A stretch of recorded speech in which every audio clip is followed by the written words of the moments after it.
everyday major leaguer. This is the starting point, the baseline for every big leaguer who makes it and stays there. These players can hold the job, contribute, and keep their team steady. They might not be the stars on the highlight reels every night, but they're the reason teams don't fall apart. They're the steady hands, the dependable pieces, the everyday grinders who make the game run. Think of the type of player who's a full-time starter, puts in a good season, maybe flirts with an all-star nod once or twice, but isn't the guy who terrifies pitchers or hitters every single night. A perfect example right now might be Mookie Betts in 2025. He hit .258 with 20 home runs, 82 RBIs, and an OPS of .732. Those numbers are still solid, far better than most, but compared to the truly elite tiers, that's more very good than untouchable. You could also put guys like Brandon Nimmo or Thairo Estrada in this tier, players who don't dominate highlight reels but quietly put up respectable numbers season after season. They might not lead the league in any category, but their consistency keeps teams competitive. Fans appreciate them because they show up every day, do their job, and make plays that might not go viral but win games. There's also someone like Nico Horner of the Cubs, reliable, efficient, great defense, solid average. He's the definition of a glue guy. Or maybe someone like Lourdes Gurriel Jr., who's streaky but capable of catching fire for weeks at a time. Every team needs players like this. They're the blue-collar backbone of baseball. The everyday major league finishes full seasons, makes a positive impact, and sometimes even has flashes of brilliance. But consistency at a world-class level isn't quite there. He's respected, he's reliable, but he's not yet that player who forces opponents to change their game plan just because he's in a lineup. If you've got a level 1 player on your roster, you've got stability. You're comfortable. You can count on him to get the job done. But deep down, every fan and front office hopes he'll evolve into something even more, which brings us to the next level. Level 2, high-end starter, frontline contributor. Here's where players start to stand out. The level 2 guys are clearly among the better players in the league. They're often the heartbeat of their teams, the ones who make headlines, show up in highlight montages, and make opposing managers nervous. They're not just filling out the lineup card, they're shaping the outcome of games. Aaron Judge is the perfect modern example. In 2025, Judge hit .331 with 53 home runs, 114 RBIs, and an OPS of 1.145. His hard hit metrics are absurd. An average exit velocity over 95 miles per hour and a barrel percentage near 25%. Those aren't just good stats. That's a player who can flip a game by himself. Other names that belong here include Austin Riley, Kyle Tucker, and Rafael Devers, guys who might not always dominate MVP conversations, but constantly deliver 30-homer, 100 RBI seasons. Their production doesn't just help their team's offense, it defines it. And then there's someone like Corbin Carroll, who combines speed, power, and chaos on the base paths, a player who can take over a game in a flash. He might not yet be a perennial MVP threat, but he's 1 or 2 great seasons away. Luis Robert Jr. of the White Sox is another example. Electric talent, highlight defense, and a bat that can carry a lineup when he's healthy. Then there's Matt Olson, who hit 54 home runs in 2023 and proved that pure power still matters. These are players who might not reinvent baseball, but they make their teams dangerous every single night. A level 2 player is above average in almost every meaningful way. He's top tier at his position, often among the top 20 in the league, and when he's on, he's carrying the team.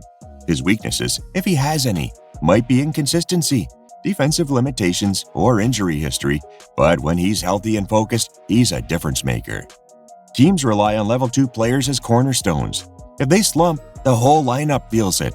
If they get hot, suddenly the team looks unstoppable. These are the stars that make fans believe their team can make a real run, and if the right conditions align, they just might.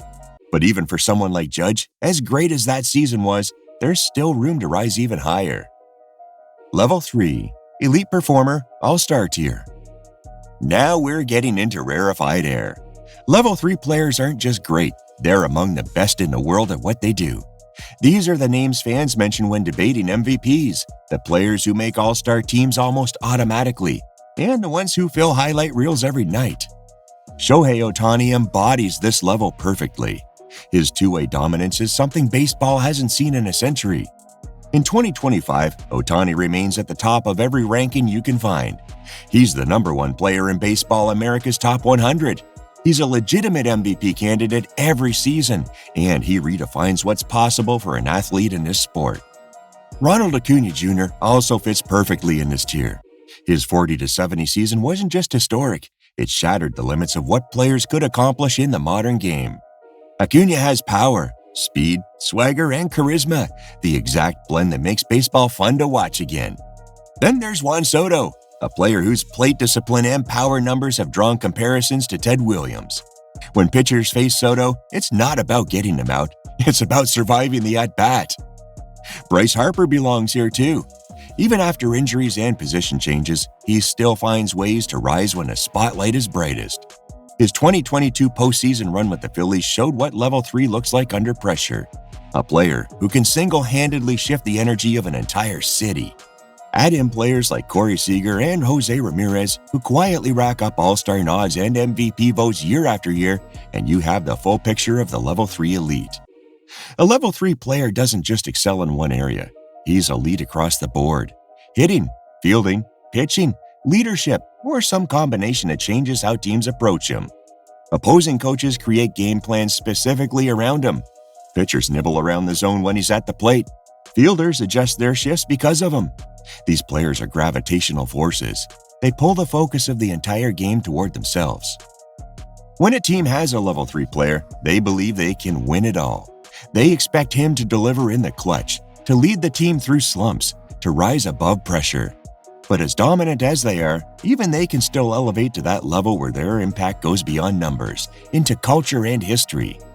Here's a quick thought. While you're listening, think about this. In a game built on history and stats, how do we really measure greatness anymore?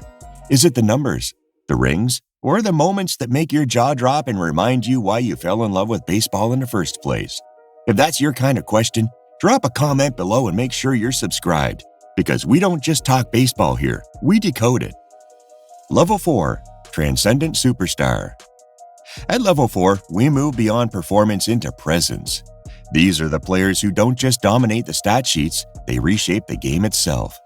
They're the ones kids emulate, sponsors chase, and fans in every city recognize instantly. They are the faces of baseball. A Level 4 player doesn't just have great seasons, he has great eras. He changes expectations for what a position or role can do.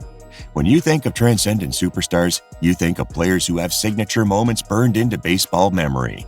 Towering home runs in October, clutch saves on the biggest stage, or record-breaking milestones that shift the game's narrative. Mike Trout, for instance, has been the standard bearer of excellence for over a decade. Even with injuries limiting his recent seasons, his WAR totals still place him among the greatest ever through his first 12 years. Freddie Freeman, meanwhile, has become a model of consistency. His swing is textbook, his leadership underrated, and his resume filled with hardware and October heroics. And then there's Fernando Tatis Jr., the human highlight reel who, when healthy, plays with a combination of flair and ferocity that keeps fans glued to their screens. Players like Jose Altuve and Paul Goldschmidt also belong here. They've built legacies on sustained greatness and postseason clutch moments. And don't forget Garrett Cole, who year after year proves he's the kind of ace every contender dreams of. These players don't just perform, they reshape the narrative of the sport itself. To reach this level, you need more than a big season. You need sustained greatness, years of dominance, multiple MVPs, or accomplishments so rare that other players measure themselves against you. Shohei Ohtani, again, might already be flirting with this territory because his blend of hitting and pitching success is something no one else can touch. Aaron Judge, too, is knocking on the door with his combination of power, leadership, and box office appeal. These are the players whose jerseys sell out everywhere. They make baseball a cultural conversation. Kids copy their swings, fans travel to watch them in person, and teams with a Level 4 player don't just hope for the playoffs, they expect them. Every season with them on the roster feels like a window of opportunity. And here's a little fun fact along the way. Did you know that Shohei Ohtani's 2023 season was so outrageous that he could have quit pitching halfway through and still been an MVP candidate? Or quit hitting halfway through and still been a Cy Young contender? Yeah, That's how good he was. He led the league in home runs and ranked among the top pitchers in opponent batting average, something no player's done since Babe Ruth was running on hot dogs and pure chaos. StatCast showed he hit the ball harder than 99% of hitters and threw it faster than 99% of pitchers, literally in the top 1% on both sides of the game. No one else in the modern era has even come close. So, next time someone says there'll never be another Babe Ruth, tell them they're right, because Shohei Ohtani isn't the next Ruth, he's the upgrade. Level 5, Generational Icon, Franchise Definition. Level 5 is where legacy takes over.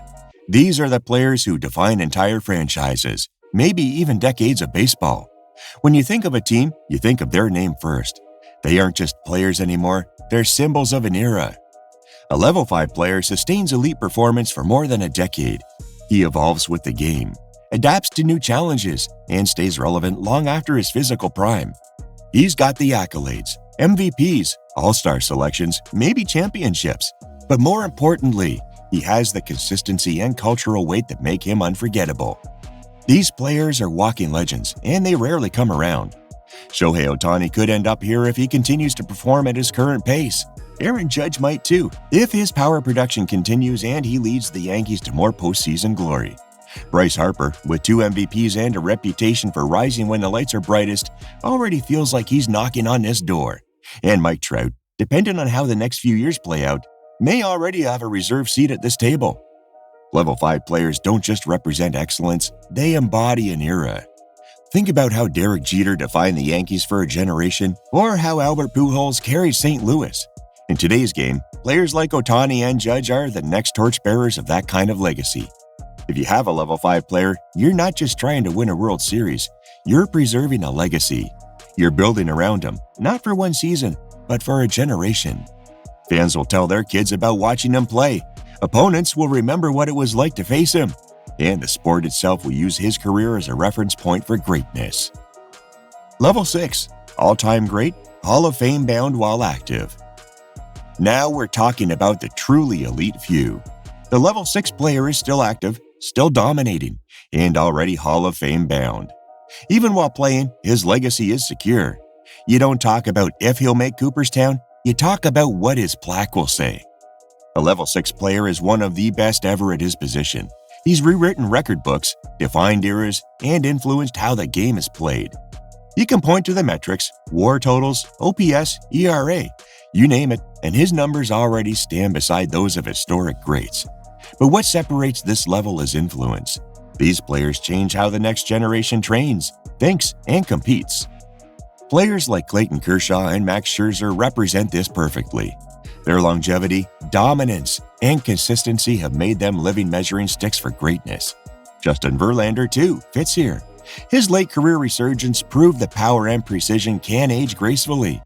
On the hitting side, players like Mike Trout and Freddie Freeman have achieved a level of respect that transcends team rivalries.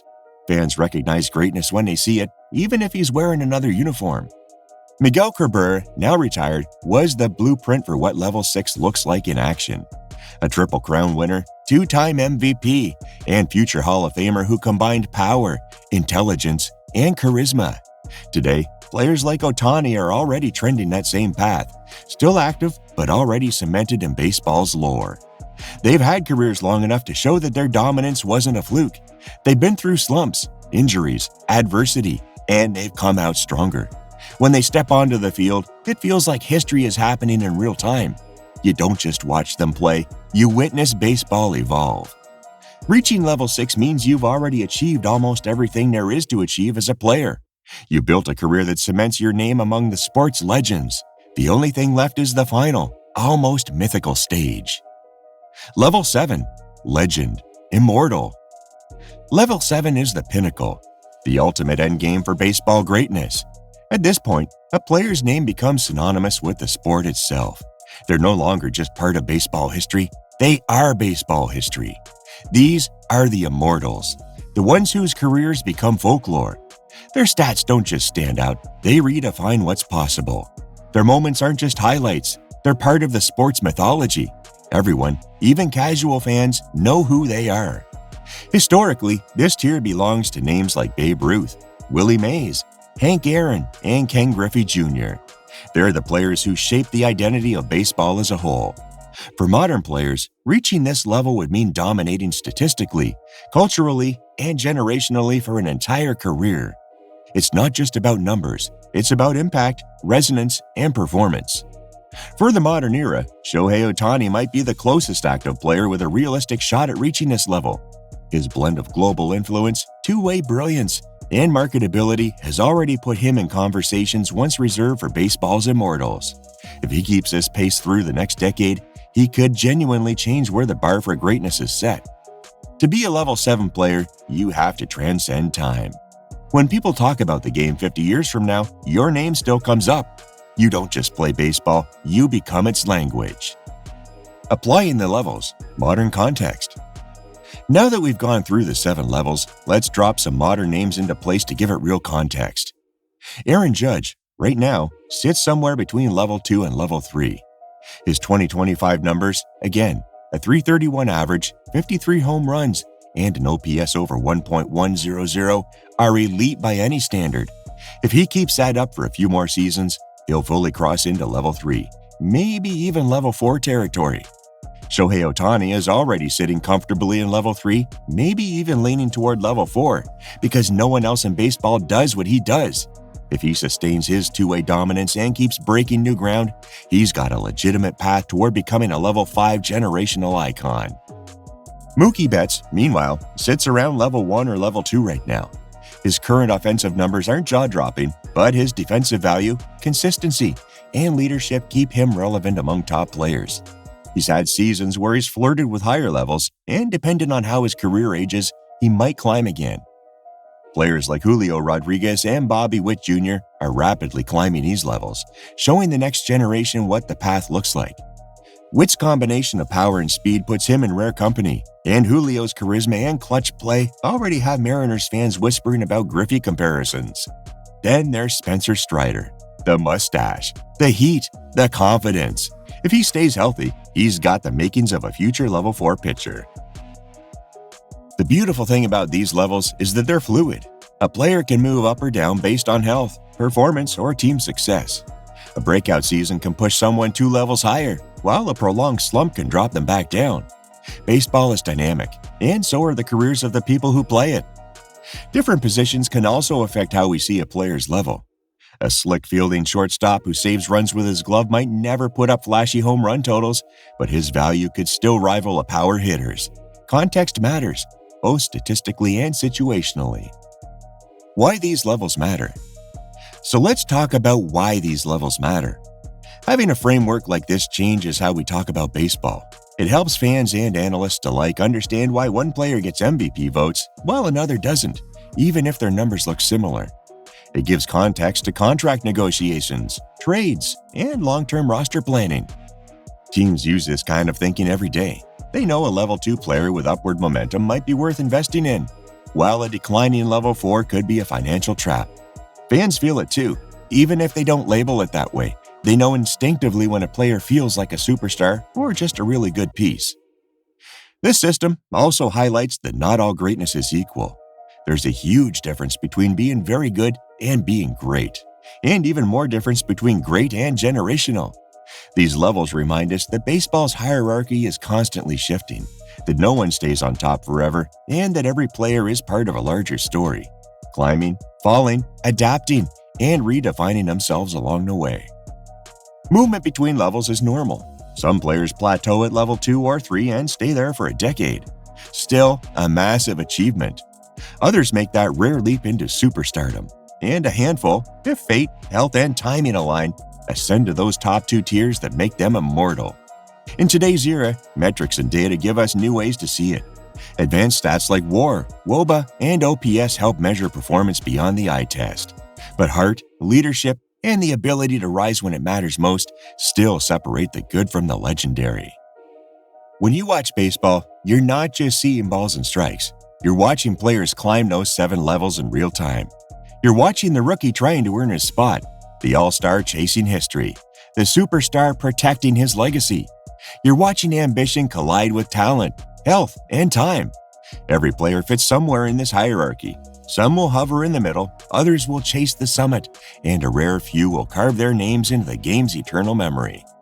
Thanks for going deep with us on the 7 levels of MLB players.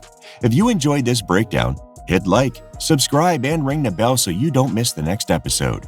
Drop a comment below and tell us which current player you think is about to make the jump to the next level, or which one's been sitting higher than people give him credit for. We'll pick some of your takes and break them down in an upcoming video. Until then, keep your eye on the strike zone, trust your gut, and remember, every great career starts at level 1. See you next time.